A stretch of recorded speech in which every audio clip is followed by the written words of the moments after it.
Bonjour à tous. Dans cette vidéo, nous allons nous intéresser aux interférences à deux ondes dans un cas idéal, puis nous mettrons de plus en plus d'ingrédients pour se coller à la réalité. En particulier, dans une prochaine vidéo, on regardera les notions de cohérence spatiale et de cohérence temporelle.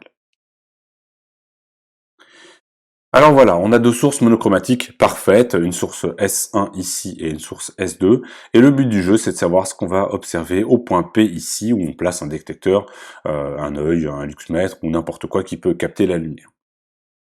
Donc si on écrit l'onde qui part du point S1 et qui arrive au point P, puisque c'est une onde sphérique, on va avoir que l'amplitude qui arrive au point P, A1, c'est A1 avec un petit A1 sur R1, exponentielle de I, K1 scalaire R1, moins oméga T. Et là, j'ai tout de suite remplacé K1 scalaire R1 par K1 fois R1, puisque quand on se propage dans cette direction, le vecteur R1 et le vecteur K1 sont collinéaires.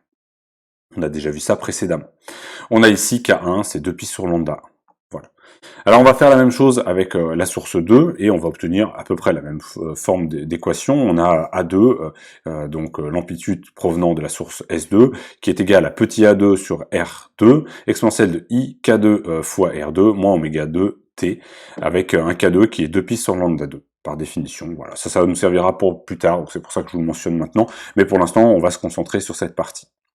Alors, j'ai pas supposé que nos deux ondes, nos deux sources étaient de même fréquence. On a un oméga 1 et un oméga 2 qui sont a priori différents, donc K1 et K2 sont différents. On se propage ici dans un milieu, il peut être uniforme ou pas. Ce qui compte, c'est d'arriver au point P ici et d'être à un seul point unique, le point P. Alors, comme l'équation des ondes est linéaire, on va avoir le droit de faire la chose suivante. On va avoir de dire que ce qu'on va voir au point P, c'est la somme de ce qui a été mis par la source S1 et par la source S2. Pourquoi? Puisque ça, c'est solution d'équation des ondes, ça, c'est solution d'équation des ondes, ça plus ça, c'est solution d'équation des ondes, et c'est ce qu'on va voir au point P. Donc on va faire simplement la somme de nos deux ondes monochromatiques écrites comme ceci. Alors, on va maintenant se permettre de faire un certain nombre d'approximations et je vais essayer de vous les justifier. Alors pour cela, on va regarder un petit peu dans les détails, mais avant de justifier ces approximations, juste pour que vous ayez les idées claires, en fait, ce qu'on observe au point P, c'est un signal sinusoïdal, hein, c'est ce qu'on a écrit ici, puisqu'on a une onde monochromatique. Donc par exemple, ce qu'on voit en rouge, ce serait A1. On pourrait imaginer que A2, c'est un signal sinusoïdal qui n'a pas la même fréquence, qui n'a pas la même amplitude. Voilà. Et ce qu'on voit au point P, c'est la somme des deux. On observe le signal noir ici, la somme des deux. Et en fait, en fonction de la forme, de la fréquence, et surtout de l'amplitude de nos signaux rouges et bleus, on va pas du tout voir la même chose au point P. C'est ça qu'on va regarder. Donc là, c'est pour un petit peu voir avec les mains, mais on va s'intéresser à ça. Alors, on va faire un certain nombre de simplification, et pour cela on va faire fixer deux conditions.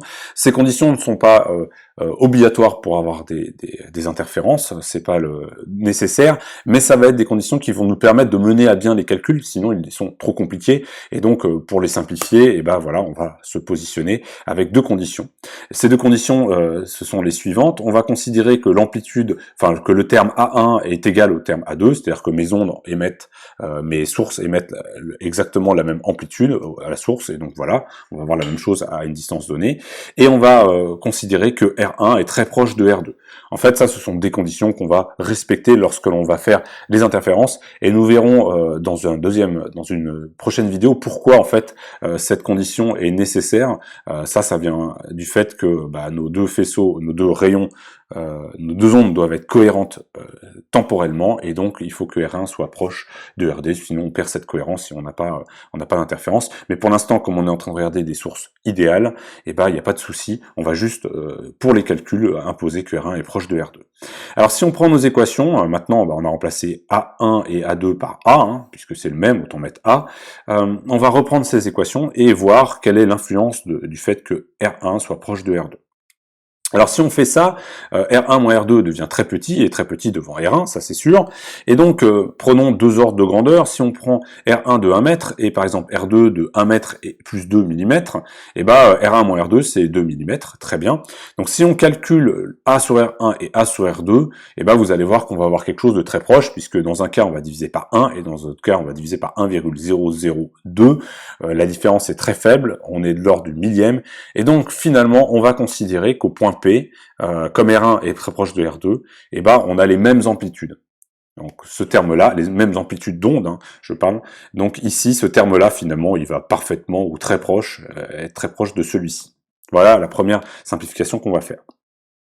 Ensuite, on va essayer de voir comment on peut modifier le terme K1R1. Et là, il faut faire très attention, puisque si vous calculez K1R1, R1 c'est 1 mètre, K1 c'est typiquement 2pi sur la longueur d'onde, et la longueur d'onde là on l'a pris à 10 puissance moins 7 pour le calcul, donc K1 c'est c'est relativement très grand, et K2R2 ça va être aussi assez grand, et si vous faites K1R1 moins K2R2, et vous allez obtenir quelque chose de l'ordre de 2pi, la différence ici 10 puissance moins 3 sur 10 puissance moins 7, et ça va être de l'ordre de 10 puissance 4. Donc la différence entre K1 et K2R2, elle va être de l'ordre de 10 puissance 4, donc vous ne pouvez pas remplacer bêtement K1R1 et K2R2 par, supposer que c'est la même chose. Même si les K1 étaient les mêmes, la toute petite différence entre R1 et R2 génère une grosse différence parce que K1 est très grand en réalité. Donc au final, on n'a pas le droit de remplacer ici R2 tout simplement par R1, sinon on va négliger ce 10 puissance 4, et le 10 puissance 4 ici, comme on est dans un exponentiel i, on est dans un cosinus, et si on fait avancer l'argument du cosinus de 10 puissance 4, on fait plein d'oscillations. Donc on peut pas savoir où est-ce qu'on va finir sur l'oscillation, si on va finir en haut ou en bas, donc il va en fait y avoir beaucoup de variations dans ce terme, et donc on ne peut pas, encore une fois, remplacer R2 tout simplement par R1. Donc ça, ici, on garde R1 et R2, et ça va avoir une influence importante sur le calcul des interférences. Donc voilà, K1 R1 est très différent de K2 R2. Ok, alors en fait on a le droit de faire que ça. Alors là j'ai mis A1 R1, mais on peut noter A sur R, hein.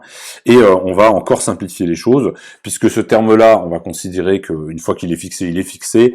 Je vais l'écrire A0. Voilà, tout simplement. A0, c'est l'amplitude, et on va le faire apparaître ici. Et en fait, ça correspond à l'amplitude si on n'avait qu'une seule source. Voilà, tout simplement, à une certaine distance. Mais on va considérer que c'est une constante dans ce calcul.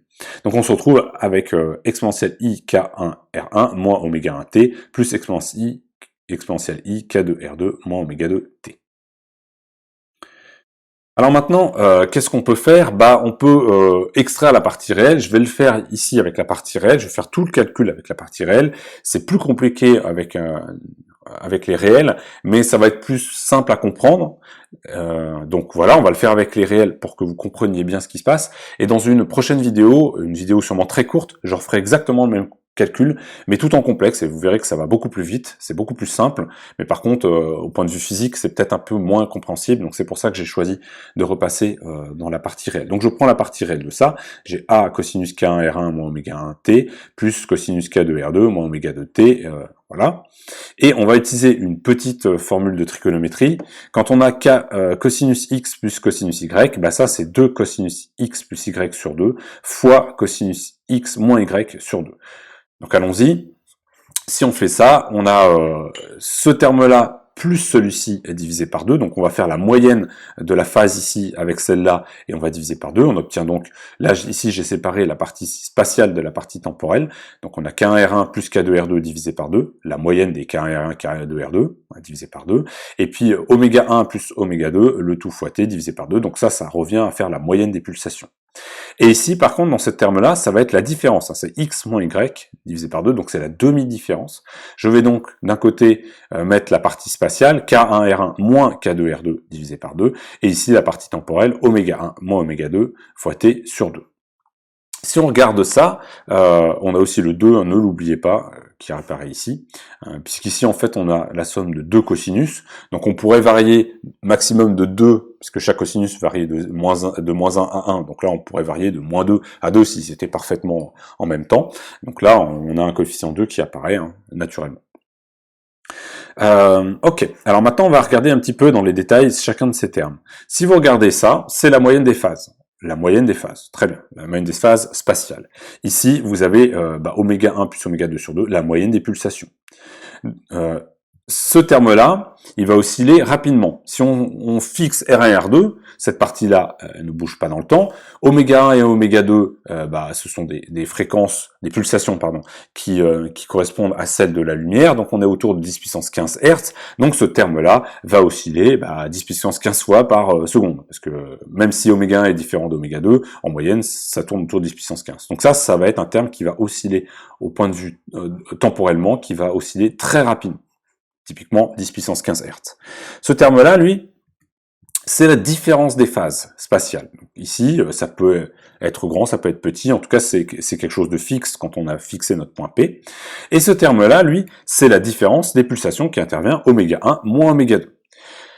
Alors là, on va avoir une oscillation qui va temporelle qui va dépendre fortement de la différence entre oméga 1 et oméga 2. Si oméga 1 et oméga 2 sont très proches, ça va osciller lentement. Si par contre oméga 1 et oméga 2 sont deux fréquences un peu distinctes, typiquement 2 10 puissance 15 et pour oméga 1 par exemple et 10 puissance 15 pour oméga 2, ça va osciller quand même, la différence ça fait quand même 10 puissance 15. Donc au final ça va osciller très vite. Donc ça va vraiment dépendre, ce terme-là va vraiment dépendre de la différence de nos pulsations, et donc ça va osciller lentement si oméga 1 est proche de oméga 2, et ça va osciller très vite si oméga 1 n'est pas proche de oméga 2. Alors, quelles sont les conséquences de cela? Si on regarde, ça c'est le terme où on oscille très vite, et ça c'est un terme où on peut osciller lentement. Donc prenons un cas où oméga 1 est proche de oméga 2. Vous avez ici une représentation pour comprendre. En bleu c'est les oscillations rapides, cette partie-là. En violet c'est les oscillations lentes. Et en fait ce qu'on observe, c'est le produit des deux. Donc c'est ça, c'est le bleu fois le violet, et on obtient exactement ce genre de structure, une oscillation rapide contenue dans une oscillation lente. Donc ça fait des trains d'ondes, ça fait des paquets d'ondes, où on a ici une oscillation rapide, puis un nœud, puis une oscillation rapide, et puis un nœud, avec une amplitude de l'oscillation rapide qui va varier, augmenter, puis redescendre, suivant l'oscillation lente. Donc ça c'est ce qu'on appelle un phénomène de battement. Et ce phénomène de battement, il va battre avec une période qui dépend principalement de ce terme-là.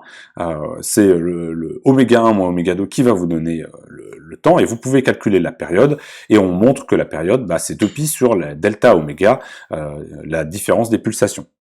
Donc si on fait ça, on va avoir une période, plus delta oméga va être petit, plus la période va devenir très grande, plus le phénomène de battement va avoir une plage grande, puis on va avoir ici un paquet qui va être de plus en plus grand, et on a un cas de figure qui est particulier. Lorsque oméga 1 sera égal à oméga 2, en fait, ce qui se passe, c'est que quand oméga 1 est parfaitement égal à oméga 2, ce terme-là disparaît, et donc ce terme-là devient indépendant du temps, et donc ça devient une constante spatiale. Donc c'est comme si on avait finalement une période ici qui devient infinie. Donc là, ça va être le phénomène de battement va disparaître, et vous allez obtenir le phénomène d'interférence. Alors ce phénomène de battement, on l'observe, on l'entend même si vous faites de la guitare, si vous jouez deux fréquences très proches avec deux cordes différentes, vous allez l'entendre avec vos oreilles. Pour la lumière, ça va être un petit peu plus compliqué, donc on va voir ça. Pourquoi pour la lumière c'est compliqué de voir ce phénomène de battement? Alors, contrairement aux ondes sonores, les fréquences lumineuses sont vraiment très fortes, d'accord? Et très rapides, c'est ça que je voulais dire, très élevées, voilà, très élevées. La période est très courte, la fréquence est très élevée, 10 puissance 15. Or, quand on a un capteur, aujourd'hui, on est capable de faire des capteurs qui fonctionnent typiquement autour du gigahertz, c'est-à-dire que ça digitalise le signal à toutes les nanosecondes. Donc c'est déjà impressionnant, hein, mais par rapport à 10 puissance 15, on est loin, hein, on est à 10 puissance 9, on est loin de voir des variations très rapides. Donc ça, c'est un premier constat. La lumière, on peut pas voir toutes les oscillations les unes aux autres, parce que la lumière, le phénomène d'oscillation du champ électromagnétique, est trop rapide par rapport aux capteurs que l'on a. Là, je parle en plus des meilleurs capteurs qu'on a sur Terre, le gigahertz. Ensuite, donc pour voir finalement ce phénomène de battement, il faudrait être capable que la période de ce battement soit de l'ordre de 10 puissance, 10 puissance moins 9 secondes. Or, ça impose que 2π sur delta de oméga soit de l'ordre de 10 puissance moins 9. On a vu que la période, c'était 2π sur delta de oméga précédemment. Donc ça, finalement, ça impose que le delta de oméga soit typiquement de l'ordre de 10 puissance 9 radians par seconde. La différence entre nos deux pulsations doit être de l'ordre de 10 puissance 9 radians par seconde. Ça paraît beaucoup, mais en fait, par rapport à la lumière, c'est 2π 10 puissance 15 radians par seconde. Donc ça veut dire qu'il faut prendre deux fréquences, deux oméga, on peut parler de fréquence ou de pulsation, donc je mélange un peu les deux mots, excusez-moi, mais il faudrait finalement prendre deux fréquences, parlons, c'est plus simple peut-être avec les fréquences, deux fréquences, une de 10 puissance 15 et l'autre de 10 puissance 15 plus seulement 10 puissance 9. Mais ça fait que finalement, on a une différence entre la fréquence et le delta de fréquence et le delta et la fréquence elle-même, ou le delta de oméga et oméga, tel qu'il est écrit ici, de 10 moins 6. C'est-à-dire qu'il faut avoir deux fréquences qui se différencient du millionième. Une différence d'un millionième entre deux fréquences. Et en réalité, pour la lumière, c'est très difficile à réaliser. On peut pas prendre une longueur d'onde une fréquence et créer une fréquence qui est juste 10 puissance moins 6 différente de la première. Donc ça, c'est très difficile à réaliser. Au final, on ne réalise pas ça. On va pas pouvoir faire ce phénomène de battement, on va toujours être trop grand et ne pas pouvoir l'observer même avec nos meilleurs détecteurs. Donc le plus simple, c'est de carrément prendre exactement la même fréquence.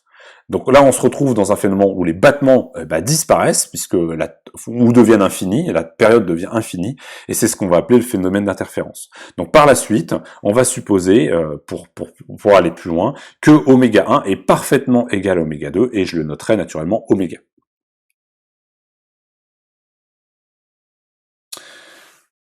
Alors allons-y, maintenant on reprend notre calcul et on va supposer que oméga, c'est oméga 1, oméga 2, c'est exactement la même pulsation. Là ça va changer les choses, puisque si oméga est pareil, comme on est au point P, on obtient la même chose, on va voir que K1 égale K2 égale K, donc on va supposer que le K est le même de la source jusqu'au point d'observation, ce sera plus simple, on se retrouve avec la même longueur d'onde au point, le long du chemin de propagation de notre onde. Donc là, on a plein de simplifications qui apparaissent. On peut factoriser le K ici. Donc ici, on se retrouve avec K R1 plus R2 sur 2, moins la différence, la moyenne des oméga, c'est oméga. Donc on se retrouve avec oméga T sur 2. Et puis, ce terme-là, on a K R1 moins R2 sur 2, et le terme temporel disparaît, puisqu'on a parfaitement les mêmes fréquences, donc la différence de fréquence fait 0, et ce terme-là devient indépendant du temps.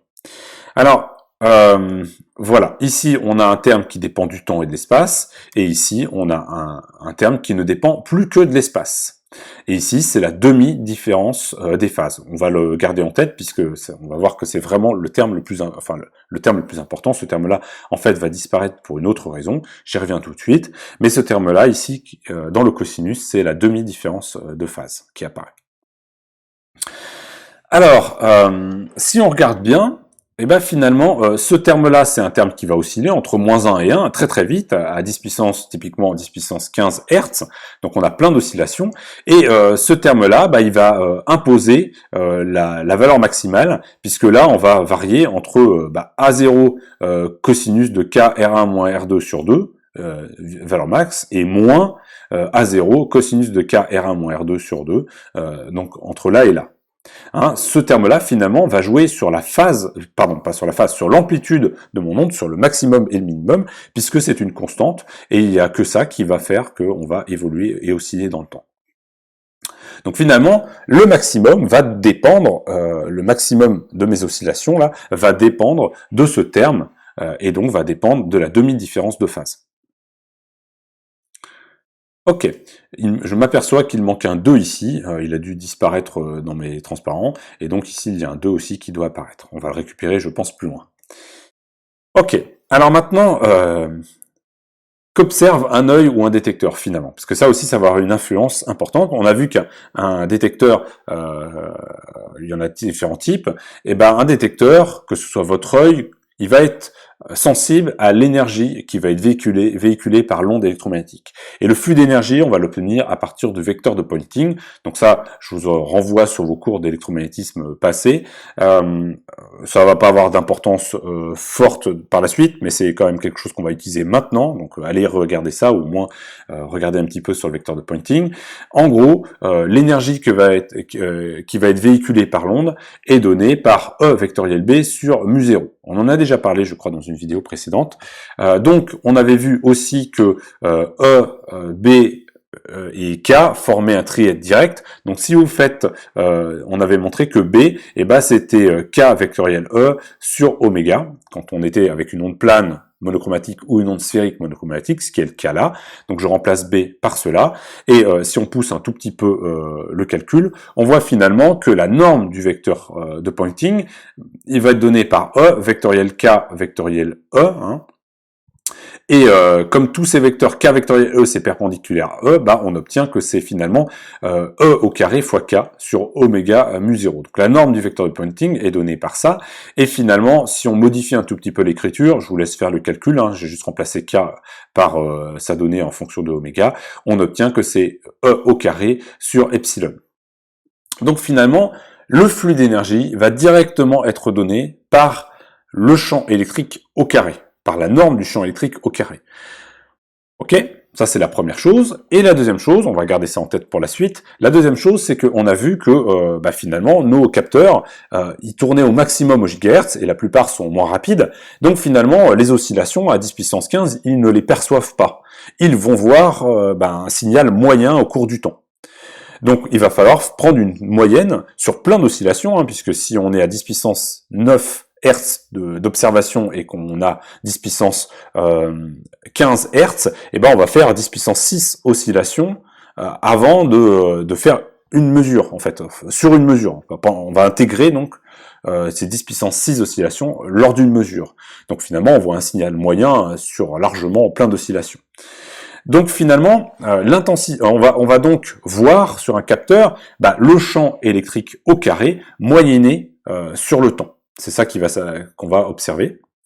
Donc on va définir ce qu'on appelle l'intensité lumineuse, c'est la puissance moyenne surfacique associée à une onde lumineuse, et finalement ça va correspondre à la moyenne du champ électrique au carré, et je vous rappelle que nous, on utilise l'amplitude lumineuse pour décrire le champ électrique, donc finalement ça revient à prendre la moyenne temporelle de l'amplitude lumineuse au carré. Donc voilà, ça c'est ce qui va nous permettre de savoir quelle intensité je vais observer au point P.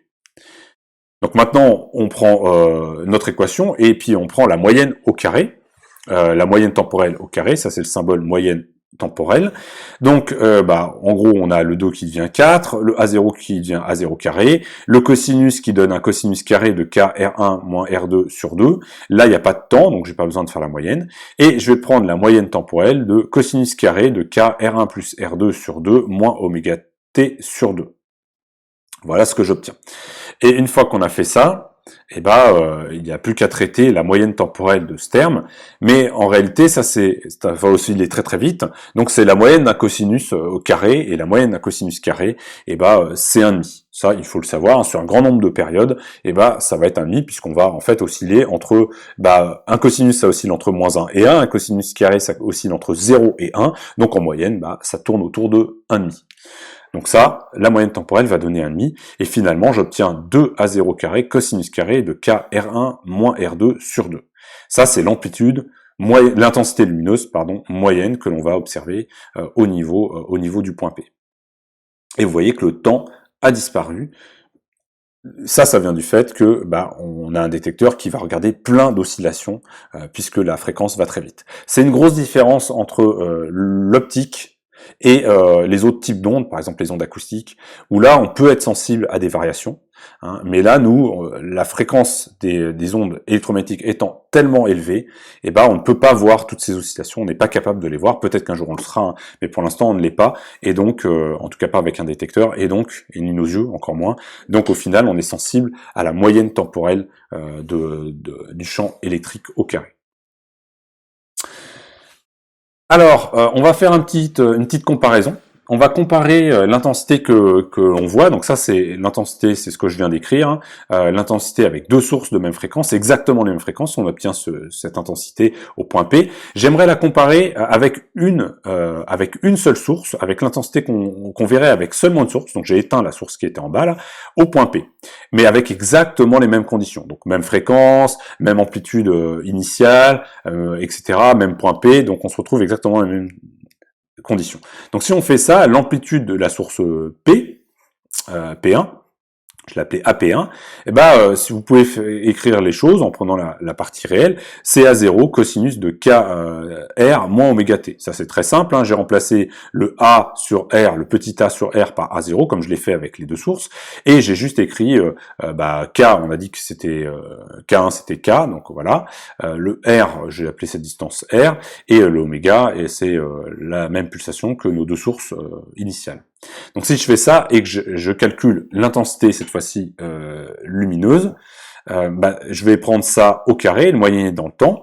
Donc le A0 ça va me donner A0 carré, et le cosinus ça va me donner cosinus carré, mais la moyenne temporelle ça va me donner 1,5. Donc finalement l'intensité lumineuse que je vois au point P, c'est 1,5 de A0 carré. Et ça j'appelle ça I0, l'intensité d'une source unique. D'accord ?